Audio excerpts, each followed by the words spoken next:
मधुबन के बाबा, मधुबन के बाबा मुरली वाले, आपका क्या कहना,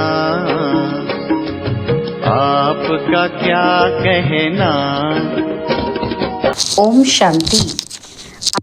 24 जून 2025 के मातेश्वरी जी के लिए सुनाए गए मधुर महावाक्य सुनेंगे। मातेश्वरी जी की पुण्य स्मृति दिवस पर प्रातः क्लास में सुनाने के लिए जो आज के मधुर महावाक्य हैं, उसका गीत है मेरा छोटा सा देखो ये संसार है। ओम शांति। ये गीत किस समय का गाया हुआ है? क्योंकि इस संगम समय पर ही हम ब्राह्मण कुल का यह छोटा सा संसार है। यह हमारा कौन सा परिवार है, वह नंबरवार बतलाते हैं। हम परमपिता परमात्मा शिव के पोत्रे हैं, ब्रह्मा सरस्वती की मुख्य संतान हैं और विष्णु शंकर हमारे ताया जी हैं और हम सब आपस में सभी भाई बहन ठहरे। ये है अपना छोटा सा संसार। इनके आगे और संबंध रचा ही नहीं है। इसी समय का इतना ही संबंध कहेंगे। देखो हमारा संबंध कितनी बड़ी अथॉरिटी से है। हमारा ग्रैंड पापा है शिव, उनका नाम कितना भारी है। वो सारी मनुष्य सृष्टि का बीज रूप है। सर्व आत्माओं का कल्याणकारी होने के कारण उनको कहा जाता है हर हर भोलानाथ शिव महादेव। वो सारी सृष्टि का दुख हरता सुख करता है। उस द्वारा हमें सुख शांति पवित्रता का बड़ा हक मिलता है। शांति में फिर कोई कर्म बंधन का हिसाब किताब ही नहीं रहता। परंतु यह दोनों वस्तु पवित्रता के आधार पर रखते हैं। जब तक पिता की परवरिश का पूरा वर्षा ले, पिता से सर्टिफिकेट नहीं मिला है, तब तक तो वर्षा भी नहीं मिल सकता है। देखो ब्रह्मा के ऊपर कितना बड़ा काम है। मलेश 5 विकारों में मैली अपवित्र आत्माओं को गुलगुल बनाते हैं।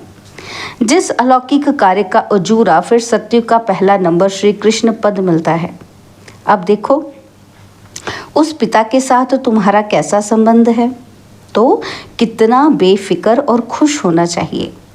अब हर एक अपनी दिल से पूछे कि हम उनके पूर्ण रीति हो चुके हैं। सोचना चाहिए कि जब परमात्मा बाप आया है तो उनसे हम कंप्लीट वर्षा ले लें। स्टूडेंट का काम है संपूर्ण पुरुषार्थ कर स्कॉलरशिप लेना, तो हम पहला नंबर लॉटरी क्यों न विन करें। वो है विजयमाला में पिरोया जाना। लॉटरी मिलना माना विजयमाला में पिरोया जाना। बाकी कोई हैं जो 2 लड्डू पकड़ कर बैठे हैं, यहाँ का भी हद का सुख लूँ और वहाँ भी बैकुंठ में कुछ ना कुछ सुख ले लेंगे। तो ऐसे विचारवान को मध्यम और कनिष्ठ पुरुषार्थी कहेंगे, ना कि सर्वोत्तम। क्यों? क्योंकि वो जहाँ का भी लेना चाहता है और वहाँ का भी, तो वहाँ का लेने के लिए यहाँ से तो पूरा छोड़ना पड़ेगा ना। तो इसलिए मातेश्वरी जी क्या कहते हैं, जो 2 लड्डू पकड़ कर बैठे हैं ना, क्या होगा उनको, क्या मिलेगा? वो कौन से पुरुषार्थी हैं? मध्यम और कनिष्ठ हैं, सर्वोत्तम नहीं है। जब बाप देने में आनाकानी नहीं करता है तो लेने वाले क्यों करते हैं? तब गुरु नानक ने कहा परमात्मा तो दाता है, समर्थ है, मगर आत्माओं को लेने की ताकत ही नहीं। कहावत है ना, देंदा दे लेंदा थक पावे। माना देने वाला तो देता है, लेकिन लेने वाला लेते लेते थक जाता है। तो आपके दिल में आता होगा कि हम क्यों नहीं चाहेंगे कि हम भी ये पद पाएं। परंतु देखो, क्या देखो कि बाबा कितनी मेहनत करता है। ब्रह्मा बाबा करते हैं ना मेहनत, फिर भी माया कितना विघ्न डालती है। क्यों डालती है माया विघ्न? अब माया का राज्य समाप्त होने वाला है। अब माया ने सारा सार निकाल दिया है, तभी तो परमात्मा आता है। उसमें सब रस समाया हुआ है, उनसे सभी संबंधों की रचना मिलती है। तब ही त्वमेव माता च पिता त्वमेव आदि, यह महिमा उस परमात्मा की गाई हुई है। तो बलिहारी इस समय की है जो ऐसा संबंध हुआ। तो परमात्मा के साथ इतना संपूर्ण संबंध जोड़ना है जो 21 जन्मों के लिए सुख प्राप्त हो जाए। ये है पुरुषार्थ की सिद्धि। परंतु 21 जन्म का नाम सुनकर ठंडे मत पड़ना। ऐसे नहीं सोचना कि 21 जन्मों के लिए इतना समय पुरुषार्थ भी करें और फिर 21 जन्मों के बाद तो गिरना ही है, तो फिर सिद्धि क्या हुई, है ना। कई बच्चे ऐसे भी तो सोचते हैं, लो जी 21 जन्मों के लिए करेंगे, उसके बाद तो फिर गिरना ही है। परंतु ड्रामा के अंदर आत्माओं की जितनी सर्वोत्तम सिद्धि मुकर्रर है वो तो मिलेगी ना। तो बाप आकर के हमें संपूर्ण स्टेज पर पहुंचा देता है, परंतु हम बच्चे बाबा को भूल जाते हैं, तो फिर ज़रूर गिरेंगे। इसमें बाप का कोई दोष नहीं है। अब कमी हुई तो हम बच्चों की। सत्युग त्रेता का सारा सुख इस जन्म के पुरुषार्थ पर ही तो आधार रखता है ना। तो क्यों ना संपूर्ण पुरुषार्थ कर अपना सर्वोत्तम पाठ बजाएं। लेना ही है तो फिर पूरा ले, है ना। तो बाबा कहते क्यों ना पुरुषार्थ कर विवर्षा ले लें। पुरुषार्थ मनुष्य सदा सुख के लिए तो करता है। लौकिक में भी कहते हैं ना, इतनी दौड़ भाग क्यों कर रहे हैं, इनके लिए तो कर रहे हैं, इनकी सब इच्छाएं पूरी करने के लिए तो कर रहे हैं, सुख के लिए तो कर रहे हैं। तो मातेश्वरी जी भी इसमें कहते हैं कि सुख दुख से न्यारे होने के लिए तो कोई पुरुषार्थ नहीं करता, सुख के लिए तो करता है ना। वो तो ड्रामा के अंत में परमात्मा आए, सभी आत्माओं को सजा दे, पवित्र बनाए, पाठ से मुक्त करेंगे। ये तो परमात्मा का कार्य है और वो अपने मुकर्रर समय पर आप ही आकर बताता है। अब जब आत्माओं को फिर भी पाठ में तो आना ही पड़ेगा, तो फिर क्यों ना सर्वोत्तम पाठ बजाएं। जब करना ही है तो फिर क्यों ना अच्छे से अच्छा करें। तो मनुष्य सृष्टि को सुखदायी बनाने वाला बाप जानता है। क्या जानता है कि मनुष्य सृष्टि सुखदायी कैसे बनेगी, वो जानता है। जब तक आत्माएं स्वच्छ नहीं बनी हैं तब तक संसार सुखदायी नहीं हो सकता है। इसलिए वो आकर के पहले पहले आत्माओं को ही स्वच्छ बनाते हैं। अभी आत्मा को इम्प्योरिटी लगी है, पहले उस इम्प्योरिटी को निकालना है और फिर आत्मा के बल से हर चीज़ से उनकी तमो प्रधानता बदल करके सतो प्रधानता होगी। आत्मा बदल जाएगी, माना नेगेटिव से पॉजिटिव हो जाएगी, सतो प्रधानता हो जाएगी। जिसको कहेंगे, क्या कहेंगे कि सभी गोल्डन एज में आ जाते हैं। तो यह तत्व आदि सब गोल्डन एज स्टेज में जाते हैं, आ जाते हैं। परंतु पहले आत्मा की स्टेज बदलती है। तो आत्माओं का बदलाने वाला अर्थात आत्माओं को प्योरीफाइड बनाने वाला फिर अथॉरिटी वो हो गया। तुम देखते हो ना कि अभी दुनिया बदलती जा रही है। पहले तो अपने को बदलना है, जब हम अपने को बदलेंगे तब उसके आधार से दुनिया बदलेगी। अगर अभी तक हमारे में फ़र्क नहीं आया, अपने को ही नहीं बदला, तो फिर दुनिया कैसे बदलेगी। इसलिए अपनी जांच करो। जैसे पोता मिल रखने वाले रात को अपना खाता देखते हैं ना कि आज क्या जमा हुआ, सब अपना हिसाब रखते हैं। तो यह भी अपना पोता मिल रखना है कि सारे दिन में हमारा कितना फ़ायदा रहा, कितना नुकसान रहा। अगर नुकसान में कुछ ज़्यादा गया तो फिर दूसरे दिन के लिए खबरदार रहना है। इसी तरह से अपना अटेंशन रखने से फिर हम फ़ायदे में जाते जाते अपनी जो पोजीशन है ना उसको पकड़ते चलेंगे। अटेंशन रखेंगे तो फिर क्या चेक करेंगे कि कहाँ नुकसान हो रहा है, कहाँ फ़ायदा हो रहा है ना। तो ऐसी जांच रखते अपने को बदला हुआ महसूस करना चाहिए। ऐसे नहीं कि हम तो देवता बनेंगे, वो तो पीछे बनेंगे, अभी जैसे हैं वैसे ठीक हैं। नहीं, अभी से वो देवताई संस्कार बनाने हैं। अभी तक जो 5 विकारों के वश संस्कार चलते थे, अभी देखना है कि हम उन विकारों से छूटते जा रहे हैं। चेक करना है यही। हमारे में जो क्रोध आदि था वो निकलता जा रहा है। लोभ या मोह आदि जो था वो सब विकारी संस्कार बदलते जा रहे हैं, ये चेक करना है। अगर बदलते जा रहे हैं तो छूटते जा रहे हैं, तो मानो हम बदलते जा रहे हैं। अगर नहीं छूटते हैं तो समझो कि अभी हम बदले नहीं हैं। तो बदलने का फ़र्क महसूस होना चाहिए, अपने में चेंज आनी चाहिए। ऐसे नहीं कि सारा दिन भिखारी खाते में ही चलते रहें और बाकी समझें कि हमने अच्छा कोई दान पुण्य किया, बस नहीं। हमारा जो कर्म का खाता चलता है ना, उसमें हमको संभलना है। हम जो कुछ करते हैं उसमें किसी विकार के वश हो अपना विकर्मी खाता तो नहीं बनाते हैं, ये चेक करना है हमने। ये नहीं कि दान पुण्य कर दिया तो सब ठीक हो जाएगा, नहीं। बाबा क्या कहते हैं, कर्मों को देखना है, इसमें अपने आप को संभालना है, ये सारा पोता मेल रखना है। और सोने से पहले क्या करना है, 10-15 मिनट अपने को देखना चाहिए कि सारा दिन हमारा कैसे बीता। कई तो नोट भी करते हैं, क्योंकि पिछले पापों का जो सिर पर बोझ है ना, उसे भी मिटाना है। उसके लिए बाप का फरमान है, मुझे याद करो। तो वो भी हमने कितना समय याद में दिया, ये भी चेक करना है, क्योंकि ये चार्ट रखने से दूसरे दिन के लिए सावधान रहेंगे।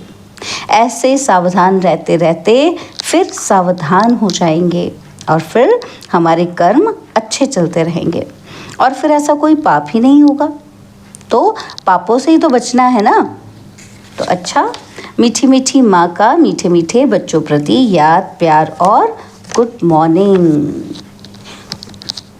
तो संदेशी के तन द्वारा माँ सरस्वती से अव्यक्त प्रभु का मिलन एवं संवाद। बाबा का और मम्मा का आपस में संवाद है, जो संदेशी के द्वारा हम बच्चों के लिए आया है। तो ध्यान से सुनेंगे। तो बाबा कहते, बेटी श्री राधे, देखो तेरे पास कौन आए पधारा है। कितनी बड़ी ताकत तुमसे बातचीत कर रही है और मेरे आने के राज से तुम खुद को भी जान सकती हो। आने वाले की पोजीशन के साथ खुद की पोजीशन अथवा पद को भी जान सकती हो। हमारा संग किसके साथ है, कौन हमसे मिलता है, तो उससे भी हमारी पोजीशन का पता चलता है। तो बाबा भी क्या कह रहे हैं कि तुम्हारे पास आया कौन है। आने वाले की पोजीशन के साथ खुद की पोजीशन अथवा पद को भी जान सकती हो। हे राधे बेटी, तुम मेरा जलवा देखना चाहती हो। मैं चाहूँ तो 1 सेकंड में विनाश करा सकता हूँ, परंतु करता नहीं हूँ, क्योंकि विराट फिल्म अनुसार जो जो कर्तव्य जिस जिस द्वारा जैसे प्ले होने हैं वो अवश्य प्ले होंगे। अव्यक्त प्रभु अनादि कायदे कानून को जानने वाला ही अनादि कायदों की पहचान आकर देता है। ये सारी सृष्टि का अनादि खेल स्टेज पर प्ले होता है, तो प्रैक्टिकल प्ले होने में समय लेता है। अगर इतने वर्षों का खेल 1 सेकंड में पूरा कर दूं तो फिर बाकी खेल क्या चले। तो जो जो तकलीफ जैसे जैसे देखनी अथवा सहन करनी है वो वैसे ही उसी अटपटे राज से रिपीट होती है। यह अटपटी रिपीटेशन है जिसको हे प्यारी मम राधे तुम और मैं देख कितना हर्षित होता हूँ। इस विराट ड्रामा के सभी पार्ट टेस्ट लेने वाले बने हुए हैं। इस खेल को चलाने वाला अगर चाहे तो 1 सेकंड में इस ड्रामे को ड्रॉप कर फिर से नए सिरे से शुरू कर देवे, परंतु करता नहीं है, क्योंकि ईश्वर को भी इस साधारण वृत्ति से कर्तव्य चलाना पड़ता है। स्वयं शक्तिवान सर्वशक्तिवान निराकार ईश्वर साकार में है, परंतु साधारण वेश में। यही तो भूल भुलैया का खेल है, जिसको जो जाने वह जानी जाननहार है। बेटी श्री राधे, प्रिय वत्सों को यह सहन करने का मार्ग भी अवश्य तय करना है। यद्यपि मैं चाहूँ तो अपने वत्सों प्रति इसे सहज मार्ग भी बना सकता हूँ, क्योंकि साक्षात्कार कराने की चाबी तो मेरे हाथ में है। अगर किसी भी धनवान भक्त को किसी देवता का साक्षात्कार करा दूं तो वो तो अपना सारा धन यज्ञ में ले आए स्वाहा कर देवे, क्योंकि ईश्वर तो सभी धनवानों का धनवान है। लेकिन तेरा पिता चाहता है कि मैं अपने बेगर्स प्रिय वत्सों को प्रिंस और प्रिंसेस बनाऊं, इसलिए तुम ये सब सहन करने के बाद ही प्रिंस और प्रिंसेस बन जाएंगे। पिता जानता है कि वत्सों को ये सहन करने का मार्ग अवश्य तय करना है, क्योंकि सहन करना यह ईश्वरीय व दैवी गुण है, जिसमें ही खुशी समाई हुई है। इस गुण से ईश्वरीय सुख महसूस होता है। सहन करते भी तुम कितनी मौज बनाते हो, यह गोपनीय ज्ञान है। ऐसा अनासक्त योगी ही स्थायी सुख को प्राप्त करता है। अभी तो परीक्षाओं का समय नजदीक आ पहुंचा है। हर एक वत्स आने वाली परीक्षाओं को इन एडवांस सामने रख उस अभ्यास में चलता चले। भल कोई भी वत्स को खान पान आदि इत्यादि ना मिले, परंतु खुद बेपरवाह बादशाह हो उपस्थित हो, ऐसी अपनी सुंदर अवस्था बहुत समय से लेकर धारण करनी है। अगर कोई समझता है कि उस समय आपे ही चल जाऊंगा, ये समझ बैठना अपने को धोखा देना है। इसलिए पहले से ही सावधान हो रहना है। मेरे अति प्रिय वत्स, याद में तो बैठते हैं, परंतु अभी तक उस लाइट का तेज मेरे वतन तक नहीं पहुंचता है। हर एक जब लाइट स्वरूप हो उपस्थित होंगे तो उनके योग का तेज मेरे वतन में आएगा, तब ही उन हर एक की संपूर्ण लाइट उन्होंने प्रवेश होगी। उस समय ही फिर शक्तियों की महिमा निकलेगी। तो हर एक को अपने निश्चय में स्थिर रहना है। जो मैं भी अगर उतारूं तो भी उतर ना सके, इतना स्थिर रहना है। बाबा क्या कहते हैं, बच्चों की याद की जो लाइट है, जो तेज है, अगन है, वो वतन तक नहीं पहुंचती है। तो बाबा क्या कहते, क्या करना है, इतना स्थिर रहना है कि अगर मैं भी उस चीज को, उस निश्चय को उतार सकूं तो उतर ना सके। बाबा ने कहा, हे शिरोमणि शक्ति राधे, शक्तियों को ज्ञान निष्ठा बल में और मुख से ज्ञान मुरली बजाने में तैयार रहना चाहिए। शक्तियों को किस में तैयार रहना चाहिए, निष्ठा में, माना योग में, और मुख से ज्ञान मुरली बजाने में सदा तैयार रहना चाहिए। तुम्हें अपनी एक रस ईश्वरीय दृष्टि से हर एक को निहाल कर अपने मधुर वीणा से पहचान देनी है कि मैं कौन हूँ और मेरा पिता कौन है। जैसे कैसे ब्रह्मा में भगवान प्रत्यक्ष हुआ है, जो इस अंत के समय डेविल वर्ल्ड को खलास कर अपने निज देश डीटी वर्ल्ड में ले जा रहा है। हे राधे बेटी, जब हर एक की अवस्था दीपक की ललाट सदृश्य स्थिर रहेगी, तब सूक्ष्म अंतः प्रेरणाओं को पकड़कर अपना कार्य संपूर्ण रीति से सिद्ध कर सकेंगे। जितनी ज्ञान अनुसार अवस्था होगी, उतना ही प्रेरणाओं को पकड़ सकेंगे। जितना उस अवस्था में लगातार रहेंगे, उतना संपूर्ण प्रेरणाएं टच हो सकेंगी। ओहो बेटी राधे, मेरा स्वरूप तो देखो। क्या वत्स मेरे स्वरूप को नहीं देख सकते कि कैसे अखंड ज्योति तत्व से आकर मैं साक्षात प्रवेश हो आई बात करता हूँ। मेरे द्वारा ही ये सब साक्षात्कार होते हैं, क्योंकि मैं ही सभी का मूल समूह हूँ। देखो, प्रकृति के बीच में चमकती है ज्ञान लाइट। वत्स सिर्फ यह विचार करें कि आहा, जिसको सारी सृष्टि पुकार रही है, वह स्वयं सर्वशक्तिवान ईश्वर यज्ञ में हम वत्सों के सम्मुख आए पधारा है। उसकी शीतल गोद में बैठने से हृदय शांत हो जाता है। अगर रचना को रचने वाला मिल गया हो तो फिर उसको छोड़ उसकी रचना में क्यों जाऊं? हाईएस्ट में हाईएस्ट अथॉरिटी, सर्व ताकत का खुद मालिक, जिससे सर्व ताकतें प्रकट हुई हैं, उस पहचान में आ गए तो फिर ये गोद छोड़ना असंभव हो जाएगा। जब दी क्रिएटर की पहचान आ जावे, तब तो समझे कि ये कौन है। समझा श्रीमणि राधे? अच्छा, ओम शांति। बाबा ने चाहते चाहते वरदान दिया, सदा अतीन्द्रिय सुख के झूले में झूलने वाले संगम युग की सर्व अलौकिक प्राप्तियों से संपन्न भव।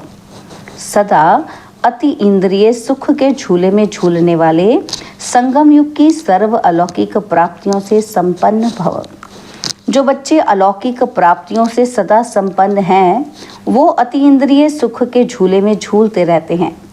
जैसे जो लाडले बच्चे होते हैं, उनको झूले में झुलाते हैं, ऐसे सर्व प्राप्ति संपन्न ब्राह्मणों का झूला अति इंद्रिय सुख का झूला है। इसी झूले में सदा झूलते रहो, कभी भी देह अभिमान में नहीं आना। जो झूले से उतरकर धरती पर पांव रखते हैं, वो मैले हो जाते हैं।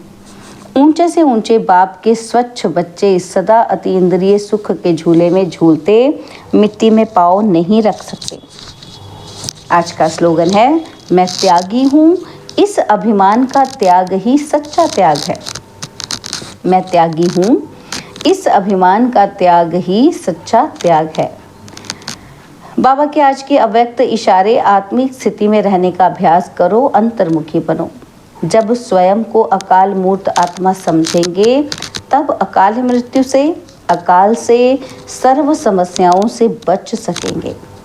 मानसिक चिंताएं, मानसिक परिस्थितियों को हटाने का एक ही साधन है, कि अपने इस पुराने शरीर के भान को मिटाना, देह अभिमान को मिटाने से सर्व परिस्थितियां मिट जाएंगी। ओम शांति।